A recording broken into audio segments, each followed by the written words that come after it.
I'm starting to hate Valve. I want you all to have a look at this. These are the Steam charts. After only scrolling for a bit, you can find Team Fortress 2 sitting on number 23 of the most played games on Steam. I myself am one of those players. I have a total of 10,507 hours played in TF2, a number that is insane to even think about. So please trust me when I say I care. A lot. I care to the point where right now I'm working on a small horror game for TF2 with a game dev that I've hired with money I've made making TF2 YouTube videos. I love TF2. Now with that said, here is a list of TF2's major updates listed on the TF2 Wikipedia. There's some great ones in there that I still fondly remember. As someone who deeply cares about the game, these are great memories. Some better than others. Not every update can be a hit. And that's fine. But what is not fine is this. After 2017, there's no more entries here. Not because the wiki page doesn't get updated, it's because there's nothing to be entered here. Valve hasn't made a major update for Team Fortress 2, the 23 most played game on all of Steam, in 9 years. Number 23 most played game on Steam, and Valve doesn't give a fuck about it. It's insane. Here's another thing that most people who aren't even part of the TF2 community probably still noticed and got wind of. In 2024, the words fix TF2 and save TF2 were everywhere for a bit in mainstream internet discourse. What most people don't know, at least I don't think they do, is that this was only after actual years of Valve not being bothered to fix a problem with TF2 that was so bad it rendered the game actually, and not hyperbolically speaking, unplayable. There was cheaters everywhere, not cheaters in the classic sense of annoying script kids who want to ruin someone's day. Nope. There was a ton of fully automated cheating bots made by a few bad actors in the TF2 community whose sole goal was to ruin the game, and they succeeded for years. From 2020 to 2024, TF2 was in a state that I can only describe as unplayable. Spin botting automated cheaters ruining almost every single game you queued into. This made the community angry to the point of us coordinating an effort to review bomb the game and make us think about it so great that on the Wikipedia page for review bombing, Team Fortress 2 is literally now used as the example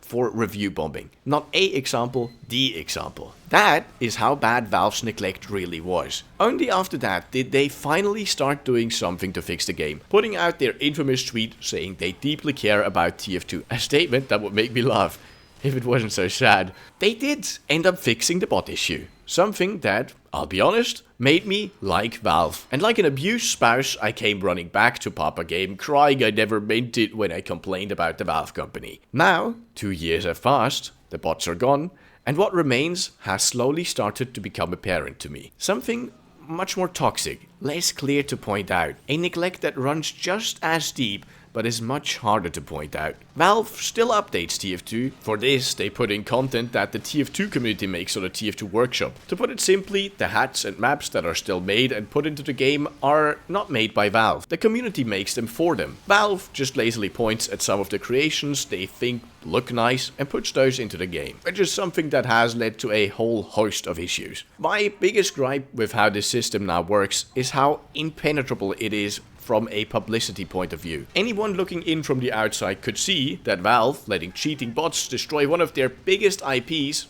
was bad. It is less readily apparent that their slop updates and lack of any real care for the game is just as bad, if not worse. It is worse, in the sense that it's even harder to get anyone to care about, not because of the impact on daily gameplay. I'm here to say that it is not okay of Valve to put the game on life support like this. They might not have a legal obligation, sure, but they have a moral one. They profit heavily off TF2 and the community that puts in the effort that they can't be fucked to even mimic a fraction of. Every year, they make millions of dollars off TF2. If they profit off the game and its active community, they need to give something back. I lack better terminology for this, so I'll describe it as follows. It's like an abusive relationship where one side is trying as much as they can, doing their best to make it work, while the other side doesn't give a flying fuck, yet still enjoys all the benefits of the relationship. The main reason why I haven't made a video sooner is that this issue is so hard to put into words that might reach people outside of the sphere of only a few who truly understand it because they live it,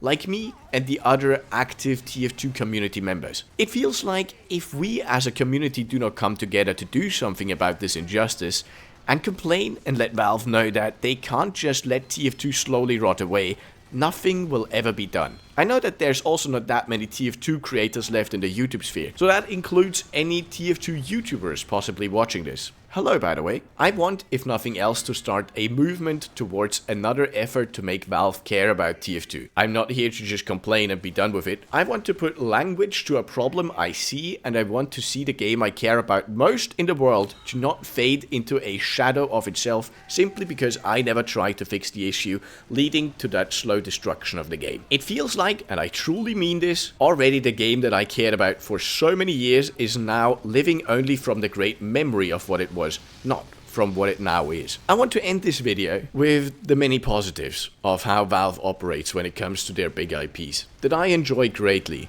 I want to talk about the stuff that I commend Valve for. Even to this day, they are very lax when it comes to copyright. The small TF2 horror game that I'm working on right now is something I can for sure put on itch.io, show on YouTube, talk about, and be safely assured that Valve won't sue me for using their assets. Something that would not be true if I was, for instance, making a Pokemon fan game. The fact that Valve does have an outlet for the community's creations with the TF2 workshop is great, and not something other games have. There's no way I could design a League of Legends champ and have it be put in by Riot Games. A TF2 hat, however, it can be done. There's too many great parts about TF2, Valve, and this community for me to just let this pass. I want to be able to say that I at least tried. If you're a creator watching this video, leave a comment. If you're part of the TF2 community and watch this video, let me know your thoughts. Let me know how you feel about this. Maybe I'm completely lost, but I don't think I am. I think more people than just me feel like this. Anyway, bit more serious video. Next one will be fun. I wanted to shoot my shot at making this issue more known. Have a good one.